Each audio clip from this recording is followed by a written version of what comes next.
Welcome everybody to another repertoire of the King's Indian Defense, the Universal Dynamic Opening. Well guys, this is the 7th repertoire and today I'm gonna show you how can you crush the most aggressive play by white, the 4 pawns attack. This is the most aggressive way against the King's Indian. Let's go. D4, knight to f6, c4, g6, knight c3, bishop to g7, e4, d6. And here white has just tons of options and white plays the move f4, the 4 pawns attack. And I've seen many people here just to scare up because it looks so dangerous, just 4 pawns in the center and black has like nothing in the center. But don't worry, this is completely fine. Well, here we're going to castle on the king side, and after the main line knight to f3 we play this tricky move knight to a6. Well, most of the times I like to play knight d7, but this is exception in this case. So I would recommend knight a6 over knight to d7. If you want knight to d7 you can play, but knight to a6 is a better move. Again, knight c7, but it's completely fine. Here the main line for white is bishop to d3. And if white plays bishop d3, we go with the normal setup.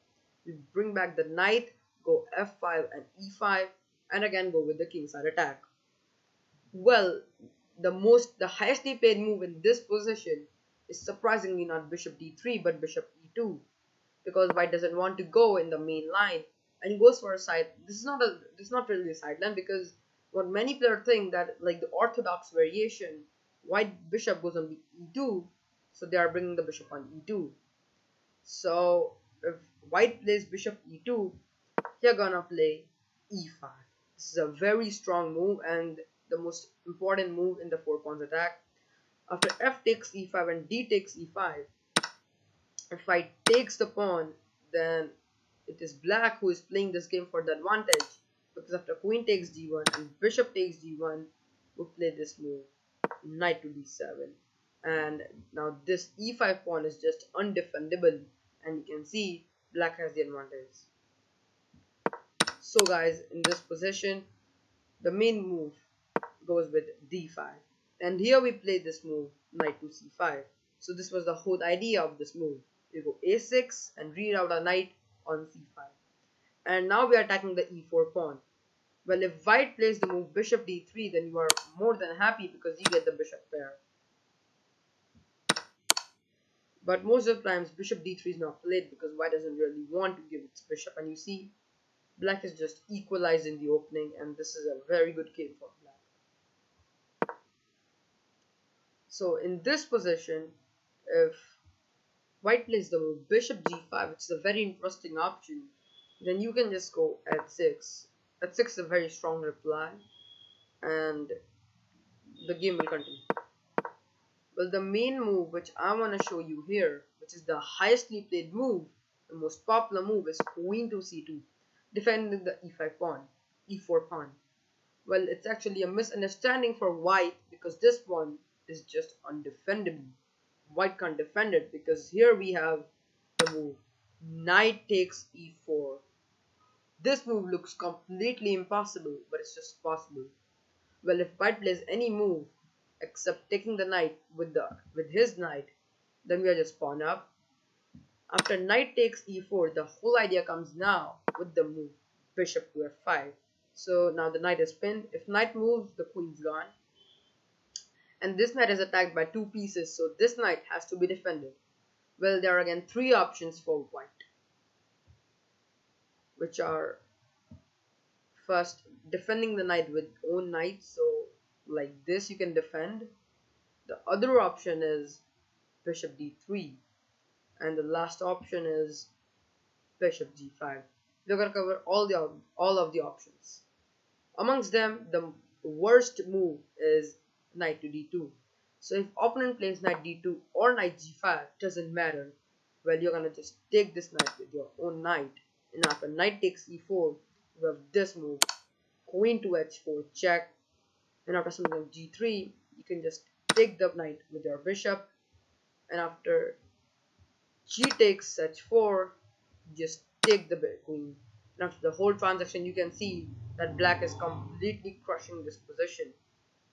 Well, if you count the material, then black is a pawn up, it has 7 pawns, whereas white has 4 pawns. And then also you can see the structure of these pawns. And if you look at the advantage, it's more than 2 point advantage, and black is completely winning. Also, if you notice, we have all these passed pawns, the F and E passed pawn, and white can't stop it. And most of the times, black is gonna win this game. So guys, defending the knight with own knight with the other knight is a very bad option. Let's look at this interesting option, bishop to g5. Well, here we are gonna go f6, and after knight takes f6, well, you would be confused why knight takes f6, because if bishop goes back, then we can just take this knight, and black is again winning.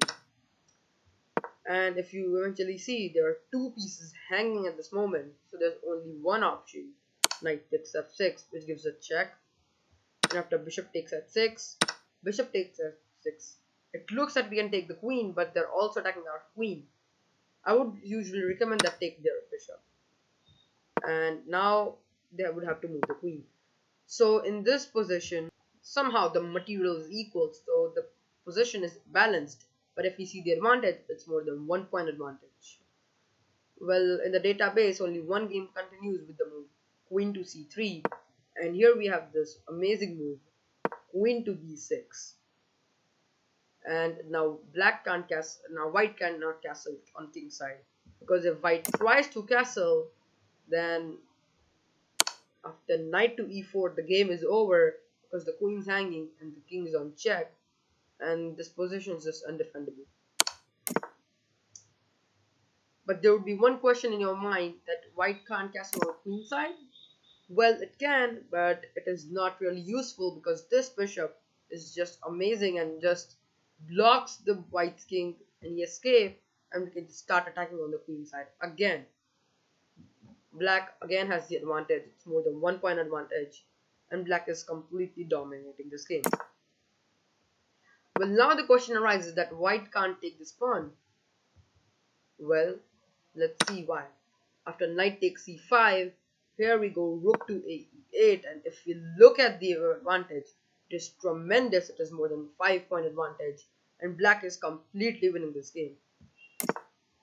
The best move here with the engine is castle on the queen side. Well, here we are gonna go queen to f6, and we are gonna of course nab a piece, because this knight moves. Then you can see just gonna take this bishop, and if white takes this bishop, this knight, thinking that the material is equal and is completely fine. Well, this is again a misunderstanding, because here we have rook to c2, and white has lost the game. If in this position, after rook takes e2, white goes for this queen trade, it doesn't matter, because after knight takes c5, we again go with this amazing move, rook to c2, and after king b1, this is a discovered check, and after king to a1 and rook takes e5, after the whole transaction, you can see that black is a complete piece up and is just completely winning game. So guys, the move bishop to g5 also is a very bad move and does nothing. Let's go back. So in this position, the last move and the most popular move is bishop d3, which also fails. Let's see how. Well, here we're going to take the knight with our bishop, and after bishop takes e4, here comes the whole surprise, f5, and after bishop to d3, knight takes bishop, and after queen takes g3, we have this move e4, and again black is going to regain the material. And if you see the advantage, again black is completely winning this game and is more than 2 point advantage. And if you closely look, that black is a pawn up, and this is a completely crushing position for black.